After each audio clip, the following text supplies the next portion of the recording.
is Sunday Night Live, the weekly online television magazine programme for Christians across the UK.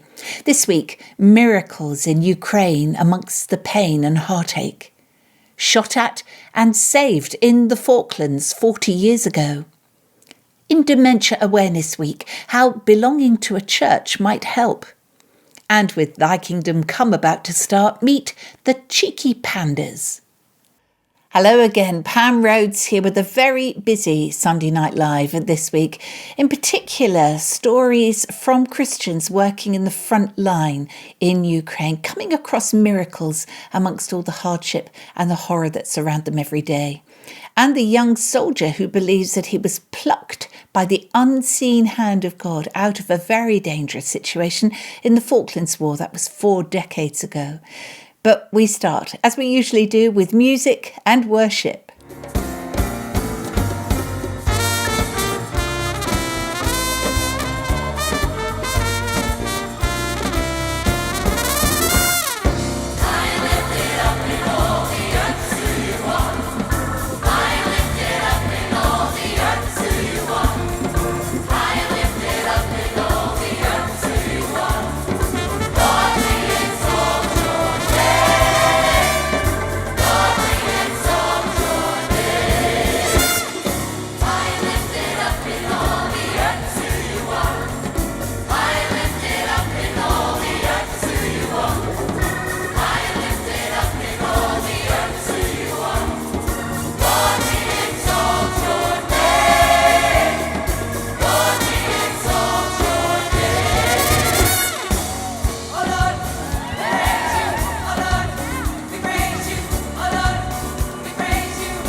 Steve Jones is marking a very poignant anniversary this month, 40 years on from the Falklands War. He was just 16 years old when he signed up as a signaller with the Royal Marines Commando Logistic Regiment in Plymouth. In April of the following year, Argentina invaded the Falkland Islands, a remote British colony in the South Atlantic. Steve and his regiment sailed off to war, and on the 27th of May 1982, Steve was on duty at Ajax Bay. When we were embedded at Ajax Bay, there was one particular day, 27th of May 1982. I was on radio watch in the command centre bunker down by the beach at Ajax Bay, and because I was decoding a message, that had come through. I was late going off of Radio Watch. Our meal had finished. I was late, I think it was about 5:30. And when I finished decoding the message, I ran up to the galley, the cookhouse, to see if there was anything left. Everybody else was gone. The cooks were there. A friend of mine, Sparrow, was in there. I said, I'm late, I'm sorry, is there anything left? They had some things left. I stood outside between two buildings and finished what I'd been given. And in the middle of the gap between those two buildings was a big hay box, a metal box full of hot soapy water. Washed out my mess tins, and as I was doing that, I heard gunfire coming from way off to my left. And as I looked to my left, I could see maybe a quarter of a mile away on a rise, Major Terry Knott, who was the second in command of our unit, just firing his rifle into the air. And I thought to myself, what is he doing? Is he playing at John Wayne? What's he doing? But as I looked, I saw two Argentine A4 Skyhawk jets hop over the horizon heading directly for us. And I knew that Major Knott was warning us that there was an air attack coming. We hadn't had the warning, air raid warning read, so they'd taken us by surprise. I'm completely on my own, there's no one around me, and I start running as fast as I can towards the back of the galley. That building looks the strongest building about, and I think if I can only get there. So I'm running full pelt, and when I'm in full stride, literally I felt myself grabbed by an unseen force, turned to 90 degrees to my left and propelled in that direction. I managed to stay on my feet. I looked up. The nearest of the jet was just coming. It had an underbelly cannon firing, and it was chewing up the ground with the bullets. And it released, I remember seeing it release a black bomb, big bomb, 500 pounds, a white retard parachute snapped out behind it, and I just thought, I'm dead. It's all over. It was so low I could virtually reach up and touch that jet. It was deafening. Well, I managed to keep on my feet, and in front of me was a bunker. We'd built it, one of our bunkers. We called it Camelot. A friend of mine, Colin Davison, was just trying to get into the bunker. There seemed to be other people in there. There was plainly no way for me to get in. And I threw myself down on the outside of the bunker, completely exposed, and just put my hands on the back of my neck to try and protect my neck and my head. And the bomb hit. The bomb landed right in the part of the building that I'd been running to and killed my friend Sparrow, who just fed me supper. When that bomb went off, it sucked all the air out of my lungs, but it didn't damage my lungs. I felt the terrible force of the explosion, and when I shook myself around after the explosion, Colin was very tragically dead next to me. He had been in part shielded and had died instantly, and I was untouched other than tiny bits of shrapnel in the back of my hands. And it literally felt as if somebody was laying on top of me and shielding me. It was only about 10 minutes later when there was another cry of air raid warning red, air raid warning red. And I rushed into another bunker, a huge bunker that we'd built, and it was empty. And in that bunker, I cried out to God. I knew that what was taught to me in the Bible was true. There had to be more to life than this. And even with my limited knowledge and understanding, I called out to God. And God saved my life and saved my eternity. And I have spent the rest of my life trying to explore Christianity and what faith means and why God saved me on that day. Well, after leaving the Royal Marines, I became a police officer. Then I went to university and read law. God enabled me to expand my mind and study law. I became a barrister in private practice for 14 years. I ended up taking my first ministry position. I felt called into ministry, and I ended up doing 2 Baptist ministries in the United States of America. First time for 2.5 years, and then church planting then in the UK for 3 years, and then back to America for a second tour for 8 years as a Baptist minister.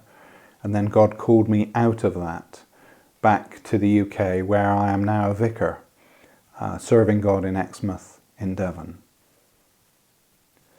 Those events of the 27th of May 1982 resolved for me forever whether there was a supernatural realm and whether God was real. I know He is. And I've spent the rest of my life walking in faith, trying to see God in everything and being amazed at His miraculous power in so many ways. I hope that you have had an experience of God which is real and powerful. If you haven't, or if you're not sure if He's there, I just want to encourage you, keep seeking Him. It says in Jeremiah 29:13, if you seek me with all your heart, you will find me, says the Lord. I pray that your faith is strengthened and encouraged on this day. The Lord bless you.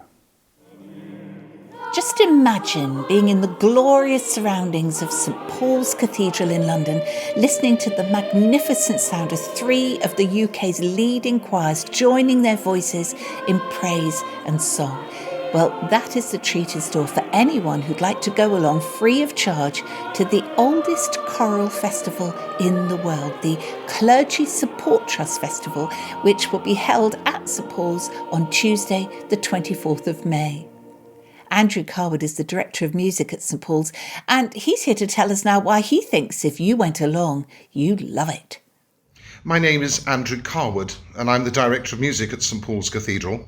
I've just snuck into a little corner, a little hidden away part of the cathedral to talk to you about a very special service which is happening on Tuesday, the 24th of May at 5 p.m.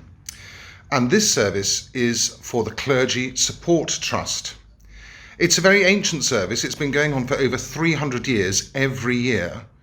And it's particularly important to all of us because it allows us to hear some wonderful music in a wonderful building.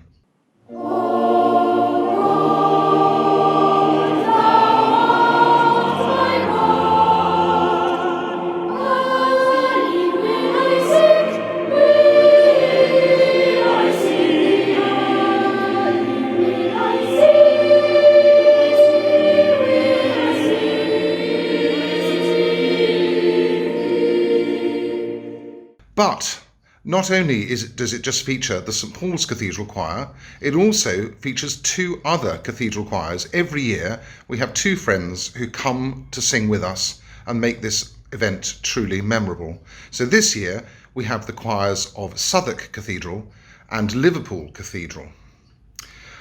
I love it because music sung by a lot of people in St Paul's sounds amazing. You probably know that we have an 8-second echo in the cathedral, which is quite difficult to work with. But when you put 3 choirs together, it sounds really remarkable.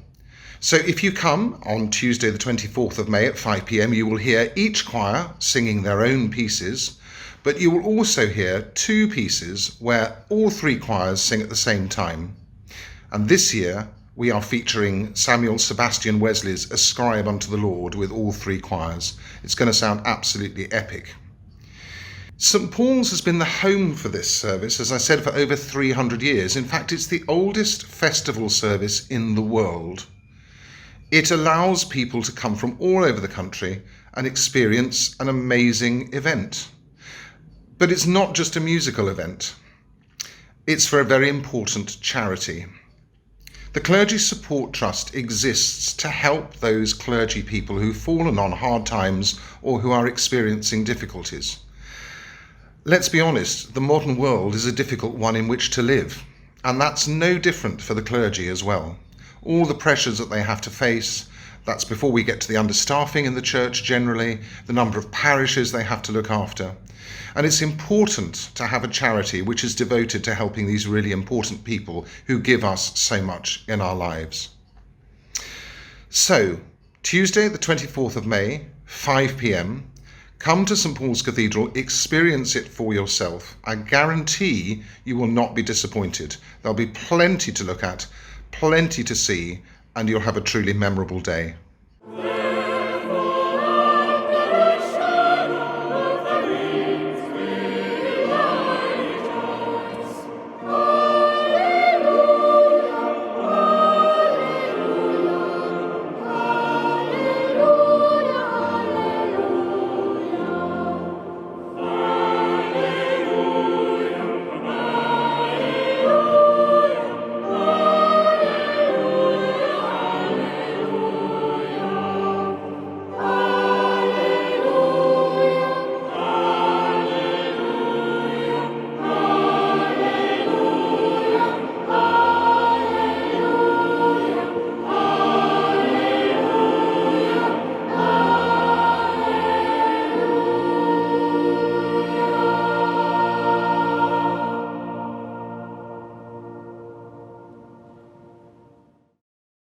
Since 2016, the 11 days between Ascension Day and Pentecost have become a very important time of prayer across more than 170 countries who work together in Thy Kingdom Come, a global prayer movement that encourages Christians everywhere to pray that other people will come to know Christ. There is a whole range of resources and facilities available to support churches and individuals, and the project is spearheaded in this country by leading Christians like the Archbishop of Canterbury, the Archbishop of York, and most popular of all, especially with the youngsters, the Cheeky Pandas.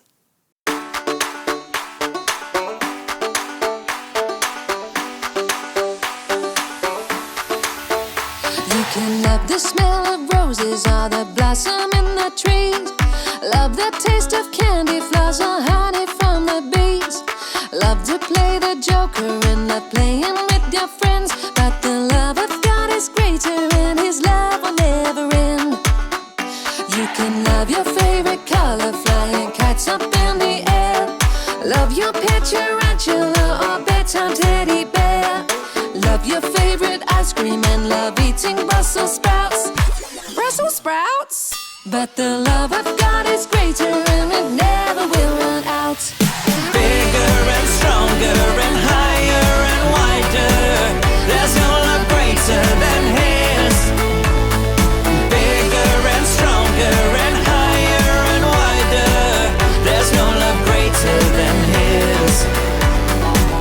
There's no love greater than His. You can love to have a huggle, that's a hug mixed with a cuddle. Love to have a bubbly bath and make it almost bubbles. Tell someone you love them, you can tell they love you too. But the love of God is greater, He's forever loving you. Bigger and stronger and higher and wider. There's no love greater than His. Bigger and stronger and higher and wider. There's no love greater than His. There's no love greater than His. It reaches round and round the world and into my heart. It reaches round and round the world and into my heart. And into my heart. Bigger and stronger and higher and wider. There's no love greater than His. Bigger and stronger and higher and wider. There's no love greater than His. There's no love greater than His.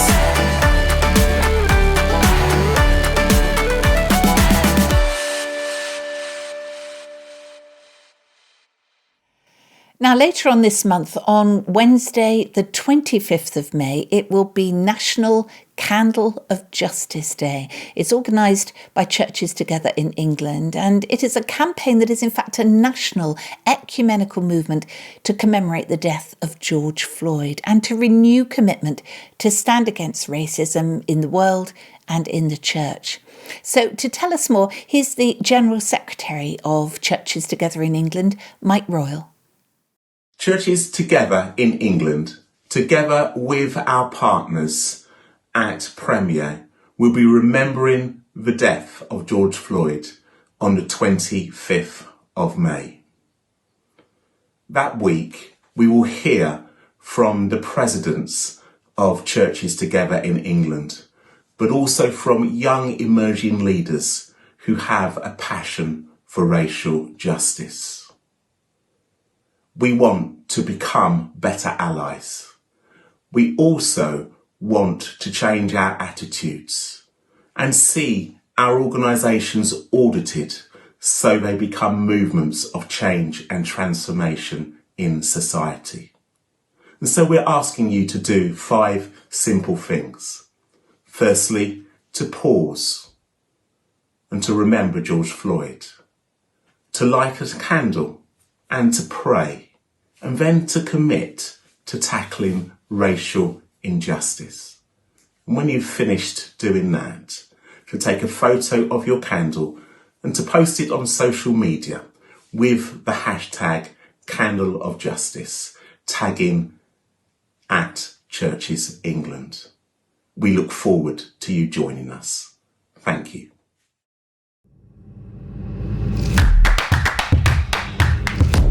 Still to come on Sunday Night Live, a blessing from the United States of America, and the Word of God bringing comfort to the lost and hurting in Ukraine.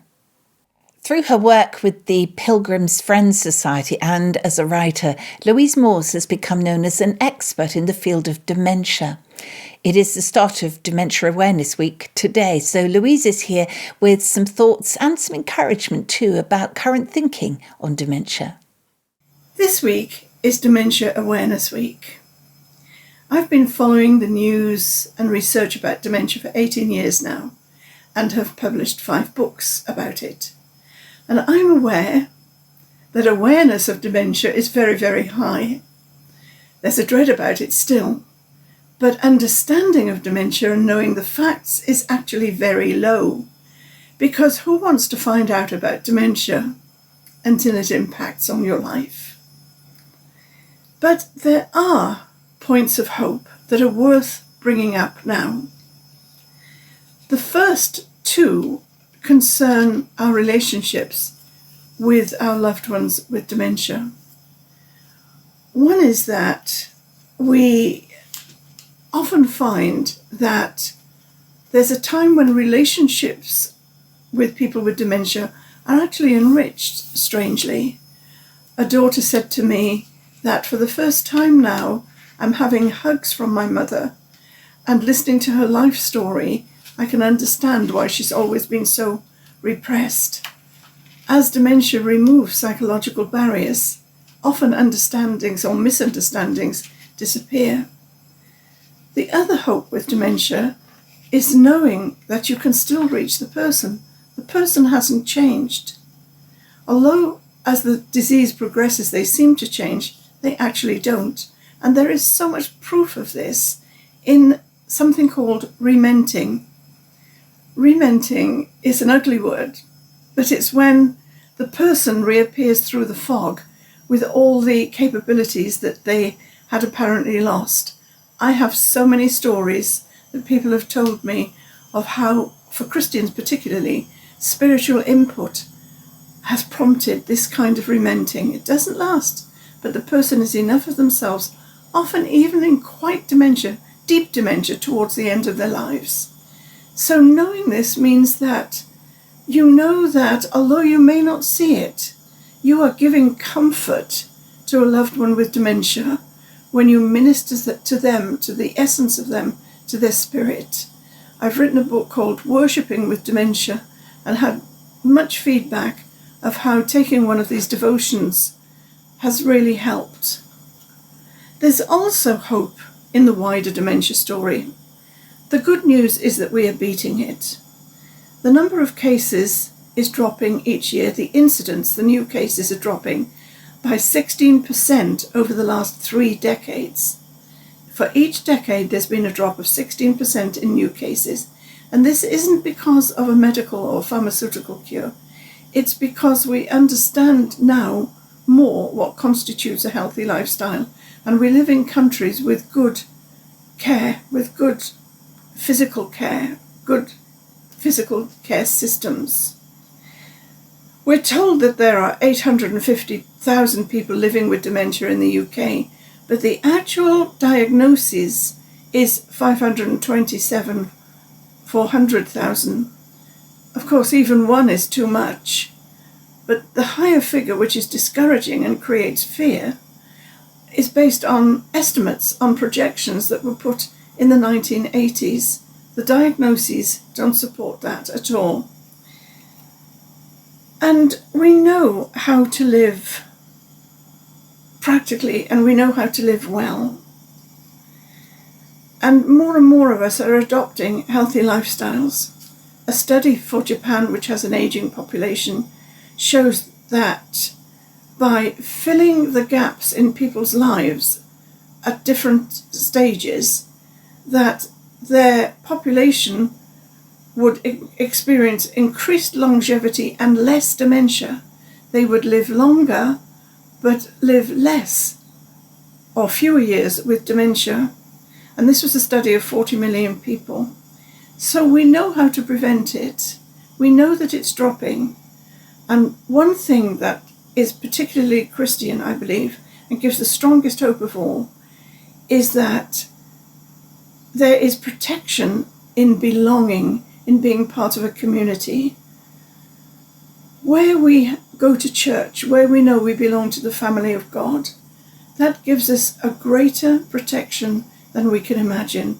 Studies show that people with faith who regularly attend a place of worship handle stress better and live longer than others.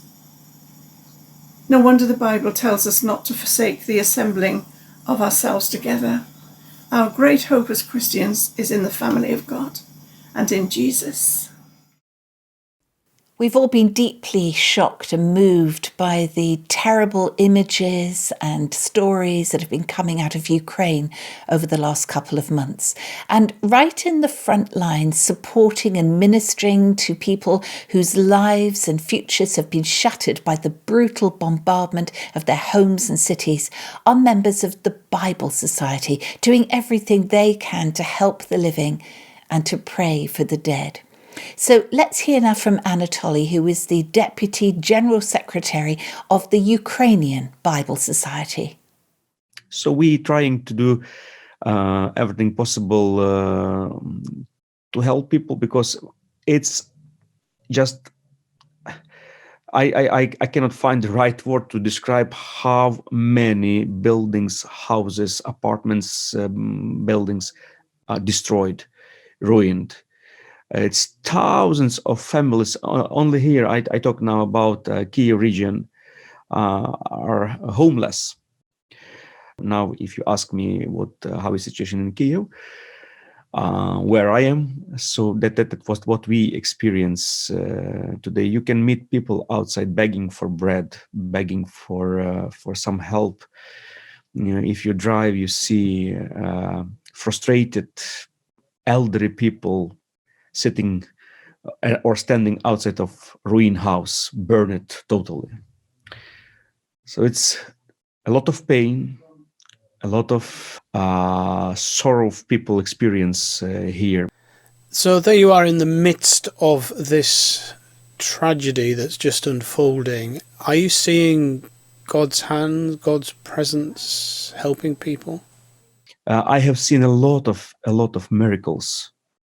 How God has been in different situations, because that was no other explanation what we saw, what happened, how he protected. When I have been helping as a pastor, I am working for Bible Society, of course, it's my primarily ministry, but also I am co-pastoring in a local church here in Kiev, Ukrainian Evangelical Church. And we are asked, because military know us from the first, very beginning of the war, from the first day. So we became friends. We do a lot of work together. We have been praying with them. We have been sharing Holy Communion with them, and a lot of help to their parents. They sent me long lists. The elderly parents who cannot walk alone, but are living here outside in the 11th floor in apartment buildings. They needed a lot of help. What I want to tell you that the last experience, I saw one lady and one girl. It's mother and daughter. Has been they were so heavenly crying. And I told another my colleague, Pastor Ivan, in the car that I would like to go to them and spend time with them while we are waiting. And while I've been walking there, I thought what I can tell them, what I can say, where I start, what I can take from a quote from the Bibles, or And in many situations, and in that situation, exactly the last episode, just God gives words. God gives somehow wisdom, which I never before prepared. I never prepared for that. And we have been talking. That we have been. I went back to the car, wrote the Bible. We have been reading Psalms, old prayers. They wanted to have my phone number, and so on. So the story is longer than that. But I just want to underline that we see God hands his hand in so many situations every day, many times at the day, at the night, and I personally heard from many people. Elderly people in bombing room, in metro stations, subway stations where they are under rockets attacks. Those people here in Kiev, hiding themselves in the metro station. Young people, mother with the kids. Thank you for light you are bringing into this horrible darkness. So much evil, so much darkness, and what we are doing. We are not doing anything for money or we are requested. We are just doing because we are here, and as a volunteers, as a church, as a Christian organization, Bible Society, we brings Bibles. I delivered, me personally, several thousand Bibles from hand to hand, not packages. One from my hands to another hands. Kids, ladies with kids, elderly people. Different, military. I didn't heard anyone said that, no, I don't want to have Bible, or please, where I start to read, what I never read before. Some people, when I went, they just yelling, thank you so much. This is God touched me. So that what we experience, God's presence. And the light is shining in darkness.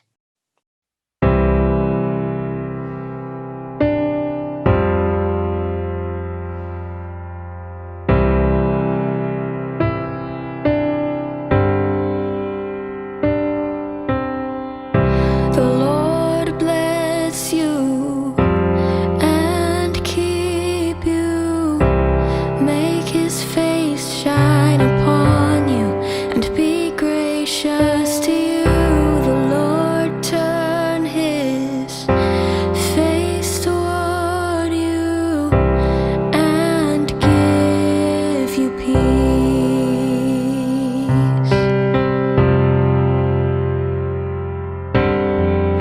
The Lord bless you and keep you.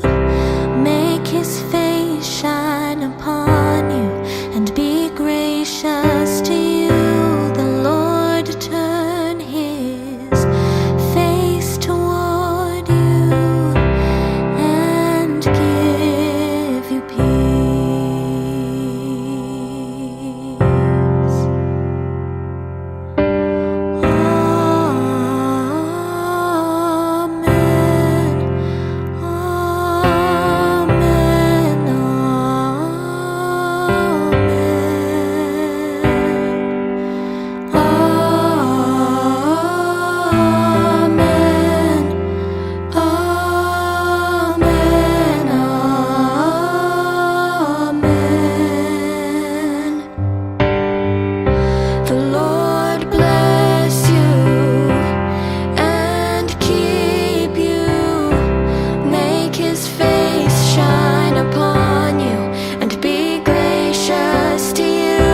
be upon you and 1,000 generations, and your family and your children and their children and their children.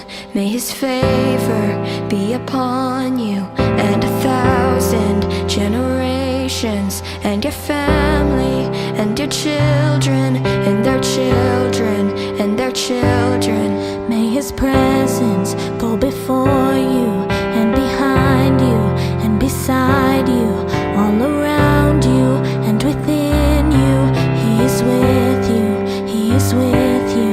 In the morning, in the evening, in your coming and your going, in your weeping and rejoicing. He is for you, he is for you, he is for you, he is for you, he is for you, he is for you, he is for you, he is for you, he is for you, he is for you. Amen, amen,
This Easter has been very special because we went from Thursday, Good Friday, and all that time, and the Sunday we celebrated resurrection, and the desire and prayers has been very much God let us experience here in Ukraine a real resurrection for whole country, for our nation, and light will reach all corners in Mariupol, in basements, everywhere. Light will reach, and the darkness will just disappear. And as you yourself move around the city, are you feeling God's hand protecting you? We have seen God's protection, angels, in many situations in what we are doing, because we have been driving to the forest to evacuate people, to rescue some people from Irpin, the war zone here outside of Kiev, Gostomel, Pushchevoditsa, where has been shooting, fighting. God's protection has been and are with us all those days, every day. We got a bullet once in our minibus, so we needed to change, and we came safely. Yes, God has been with us.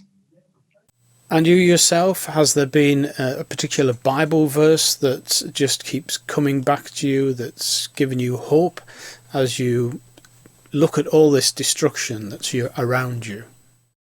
Before war, my the passage from Bible always has been special for me through my life, but under the war it's became very special. It's Gospel of John, first chapter and first 5 verses, where we're reading that light came into the world, to the darkness, and light shining in darkness. And sometimes during the war, darkness can be very strong and very powerful. But in the end, when you see that people smiling to you, want to hug you, and tears comes from them, and they just want to say that you are light, you brought light, you are light. I am not light, but I mean what we did for people became very strong.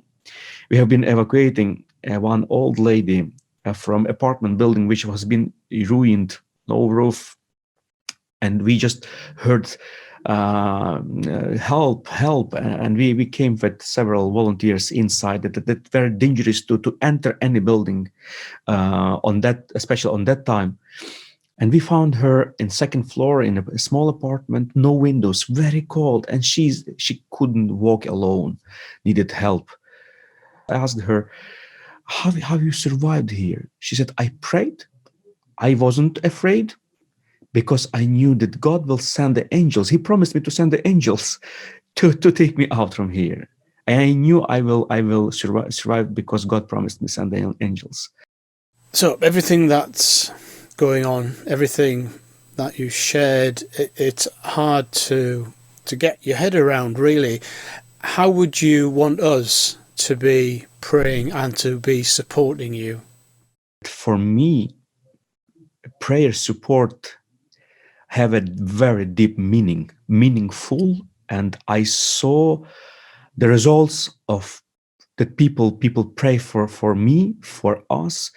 I saw God's hand, miracles, and we're seeing every day here. So we appreciate very much prayer support. I think that we can be united and be encouraged. You brothers and sisters who are praying for us can be also encouraged for what we can tell you, what we see in Ukraine today as a answer from God to your prayers.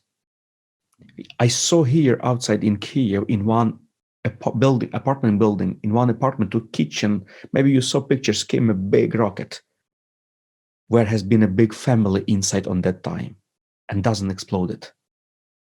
All children, parents survived, are alive. And story by story, I can continue to tell you. I have just today conversation with my friends, priests, pastors in Kherson, in Nikolaev, where is heavy battles to our days. They're telling so many miracles, and they're ask please, brothers and sisters, churches, Christians around in the world to stand with us in prayer. Of course, we need different support, but first of all, the prayer support give us courage, and that we know that we are not alone. We are many, and we stand together. And Christ Church is strong, big, and we feel that we are supporting each other. Well, I'm sure you'll agree that what Anatoly shared with us all then was difficult to hear, but also very inspiring. And we do want them to know that the prayers of Christians across this country and indeed across the world are with all Ukrainians as this situation continues to unfold. But did you hear what Anatoly said about this Easter having even more meaning for them this year than ever before?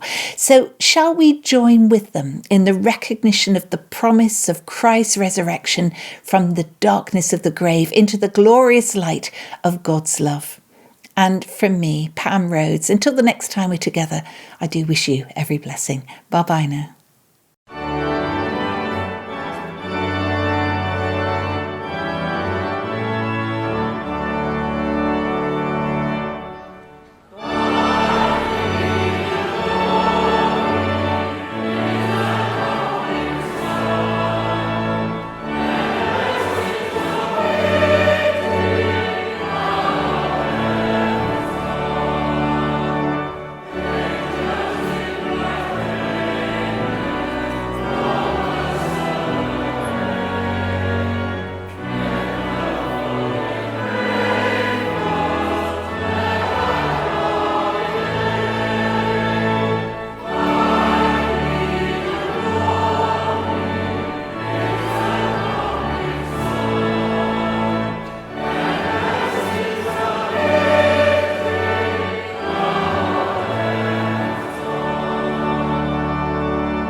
And if you've enjoyed Sunday Night Live, don't forget to press the subscribe and like buttons so that your device will offer you future editions each week, and recognise that this is a programme of interest to you and others.